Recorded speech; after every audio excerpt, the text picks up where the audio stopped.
Today, I want to cover de-influencing, and are we finally ready for it to take place? There have been recent waves of subtle de-influencing in the internet in the past few years, and I think we should go through them one by one, talk about why they're important, and see at the end of it all if we're actually ready for this whole trend to be more than a trend. I think way back when, first we saw de-influencing where people were trying to talk you out of the latest trends and buying the next new hot thing. If you click on this sound, it's literally just I'm an overconsumer. De-influencing all the random shit I see on TikTok, rapid fire round. Welcome to your weekly de-influencing video where I talk some sense into you and de-influence you out of buying things that you don't need. I need you to see and realize how extraordinary you already are, how extraordinary your life already is the way that it is right now. Here's what we're gonna do.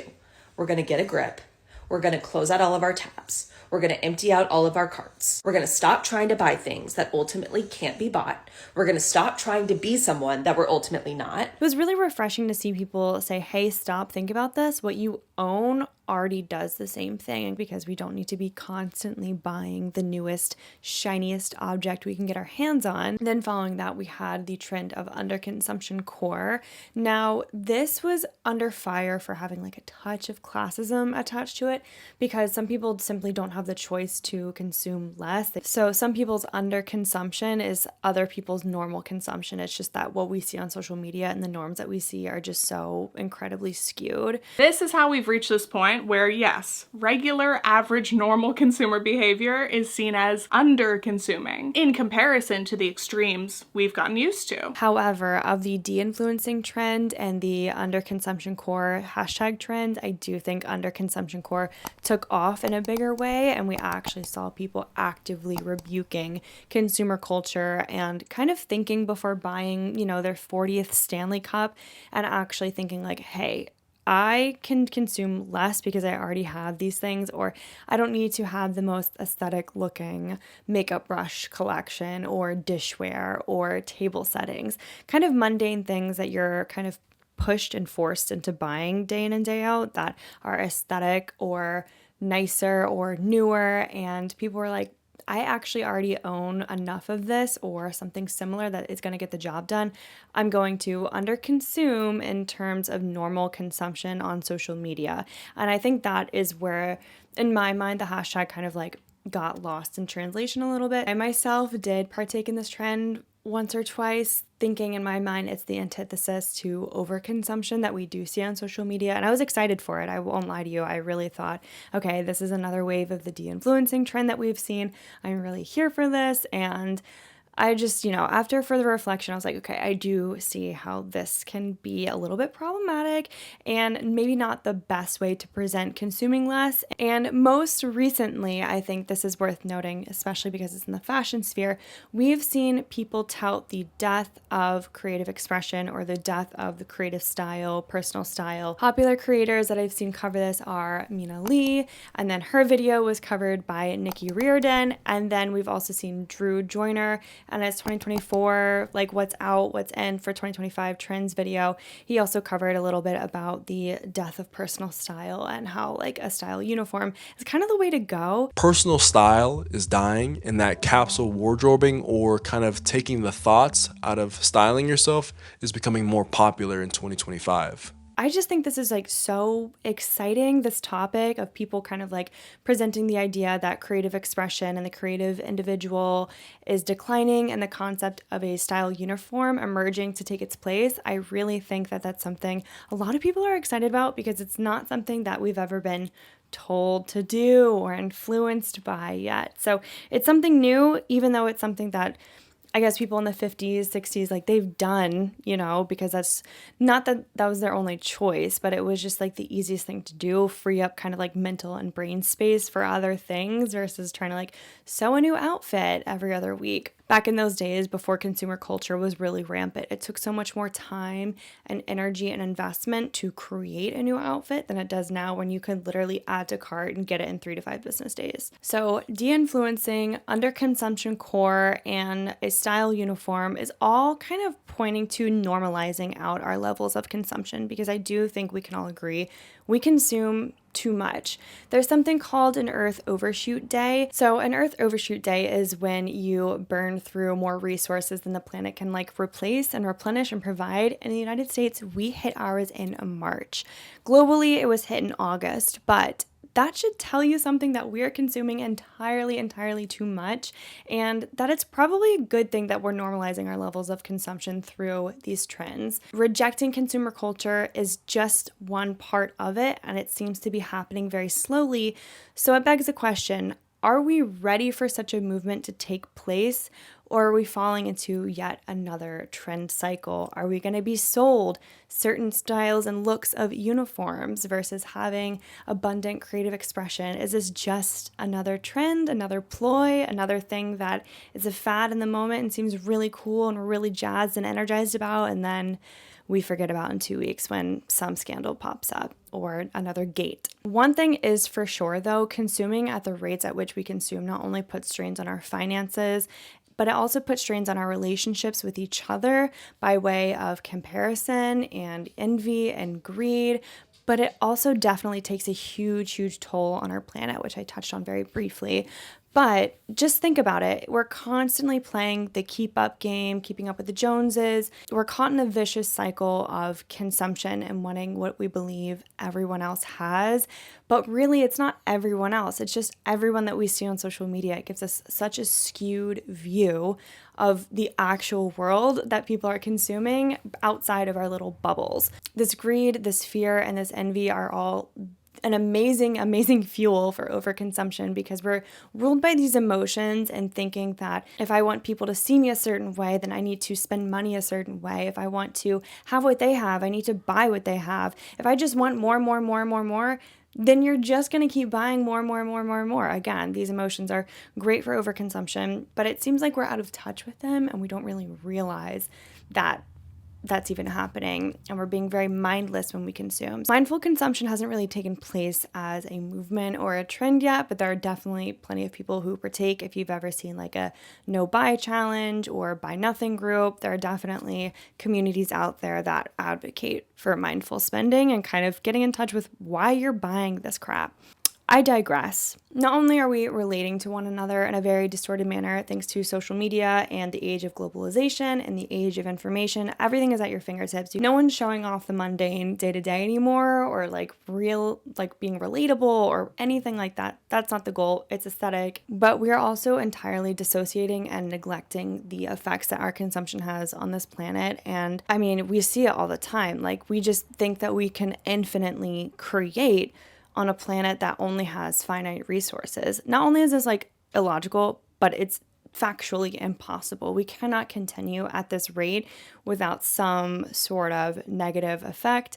And that's the pollution crisis and the climate crisis. We've seen countless documentaries of how so much ends up in landfills, how we have this huge plastic garbage patch in the Pacific because of our plastic pollution, because we have this mindless need to just continue to consume.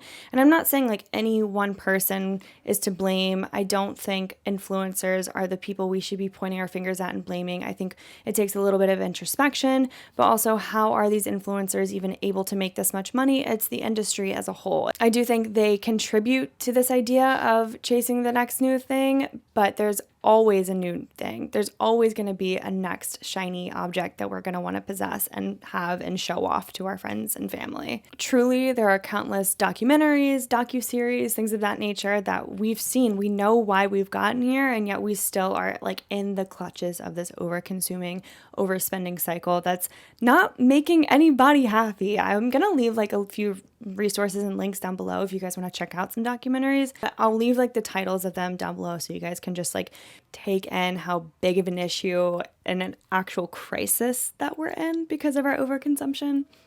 Yeah, check it out. But even with all of these facts in front of us, it still has not been enough to turn us away from overspending, whether it's on Stanley Cups or $1,000 Shein hauls, or those 10-year-olds filling up their Sephora carts with an obscenely ridiculous price tag attached to it, or even Amazon next day deliveries. Like, we're all guilty to some degree, and it's only when it's like as a trend are we really reflecting on our consumption and really seeing how much we're spending, how much we're filling up our spaces with, but then also on top of that, how much we're just throwing it away. Why haven't all of these facts, all these things been enough to kind of shake us out of the cycle? I did make a video about why you can't stop buying fast fashion. I will leave that linked up above if you guys want to watch that, and also down below. I think that kind of gives a little bit more like biological insight to why we want the new thing all the time and why you feel like you can't stop buying it. But I do want to say something feels different about this death of personal style trend, and like combined with the de-influencing and the overconsumption. And I think what does it for me is knowing that big creators in the fashion sphere are touching on the topic, and it's kind of giving it to a broader and wider audience than someone like myself who's a small creator doing hashtag underconsumption core. I don't have the same level and the same platform to participate and show off that I'm consuming less. But when a big creator picks up on a movement or a trend, or picks up on a trend and makes it a movement, that's when you really start to see a lot of progress in terms of people looking at their consumption and paring it down. I think we all know buying from Shein or Temu is bad for the planet, it's bad for your health, it's bad for everyone in the supply chain. But it's just a matter of turning away from those things and knowing that you could reinvest that money into something better, or into your hobbies and your joys, and maybe traveling or doing house renovations or gardening. Like, there are so many other things that you can spend your money on that are like worth your while.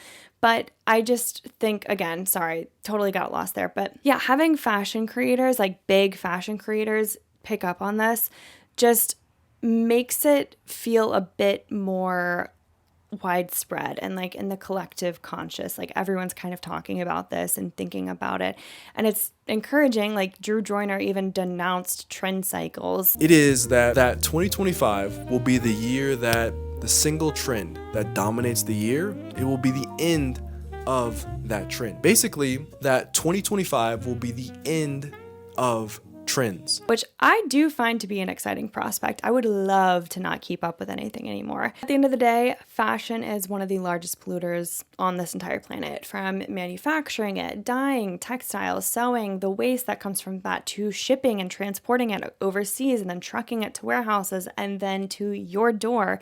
And then the life cycle use of it, where maybe you only wear it a few times and then toss it out, and then it ends up in a landfill because it's made of polyester and it's never going to biodegrade for thousands of years. That is a super, super wasteful process in and of itself.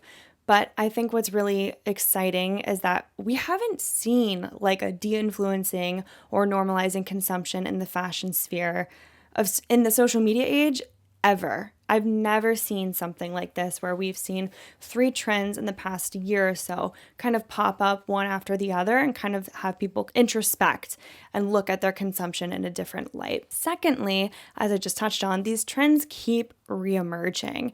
We had the de-influencing trend first, and I think that was more of just like a middle finger to influencers, if you will, just saying, hey, I'm my own person, I'm not a sheep, and I'm not going to buy whatever you just want me to. I think it was more of that vein. And then underconsumption core, I think, had a little bit more of an environmentalist kind of like scope, but then also, again, it became problematic with kind of like the class assumptions that people attach to it. And then lastly, we have the style uniform, or the death of personal style. So these trends kept reemerging one after another.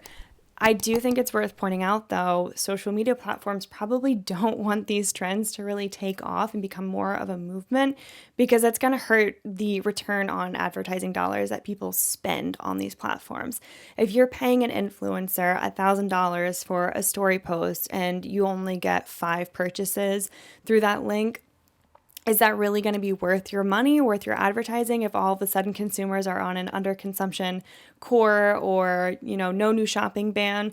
Probably not. So I really don't think social media likes to see the takeoff of this kind of movement. What I find encouraging and kind of inspiring is that it does keep reemerging, just in different fonts. So there's an obvious interest and some sort of demand for these trends, and that's why they're picking up and why it's becoming kind of a bit of a movement, dare I say. I just think people are tired of constant hauls and newness and some other shiny thing to chase. face. It's kind of insulting that people log onto social media, make a post saying, isn't this just what you want to see? Me hauling new items and getting new clothes all the time? Like, come on. We want value from our content. At least that's why I fell in love with YouTube way back when in the day. That's what I came to YouTube to do, was to literally learn, and I've done that. But seeing influencers, content creators, whatever you want to call them, just post hauls and basically have a sponsored video ad that's 20 minutes long, I don't want to watch that. So having some underconsumption or realness or slow living, like that is refreshing to people. And I do think that's why these trends do keep reemerging. And it feels good. It does. It feels exciting to see people want something more than just possessions and objects. Maybe I'm overreaching here or being too optimistic, but I do think we may be ready to move past micro trends and keeping up with the Joneses. As long as we know what brings us joy and what is worth spending our hard-earned money on. Guys, money is energy, and you are effectively saying that with all the time and energy I spent working at this job or building this business, then I just want to go and spend it on like candles and Sephora and slippers and silk pajamas. Like, that's totally fine if you do, if that's what brings you joy in life. But if you don't have money to explore like your hobbies or you invest in your skills or your education, and you're instead spending it on a new outfit every week and you're wondering why you're unhappy, maybe explore yourself a little bit, do some introspection, find what like brings you joy outside of what people on social media are telling you. And I think you'll be a little bit happier. And I think people are kind of like clicking on to that. Like, it's fun and cool and great to buy new things every once in a while, like a treat yourself moment.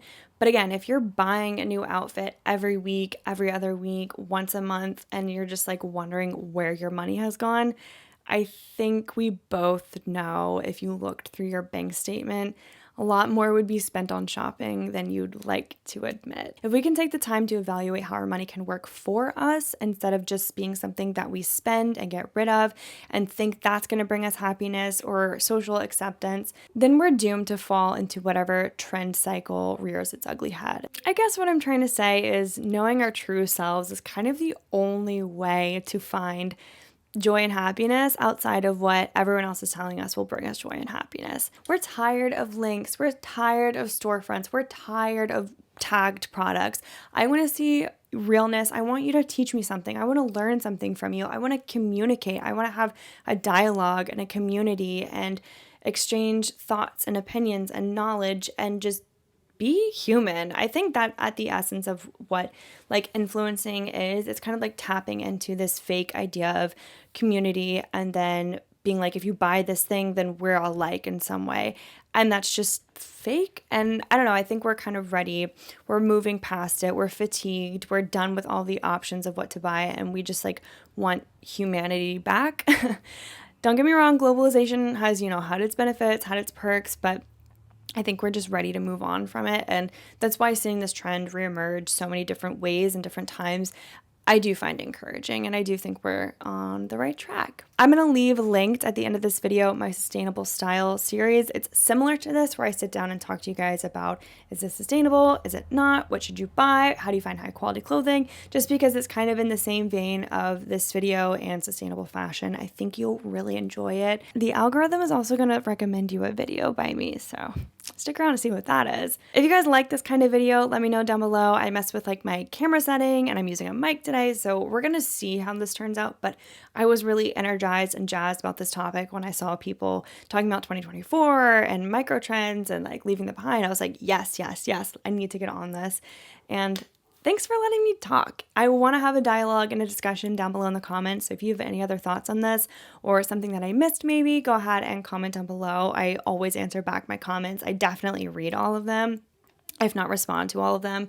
But I hope you guys are having a great start to 2025. I know mine has been really chill and relaxed and spent with really good people. And that's what matters most in this life, to me at least. But I'm going to go now, and I hope you guys reflect on this and don't buy anything that you don't actually need. Don't forget to subscribe down below for more videos. I post every Sunday, and you can go ahead and like this one to let me know that you liked it. And I'll see you guys next time. Until then, don't forget to be kind to yourself, others, and the planet. Bye.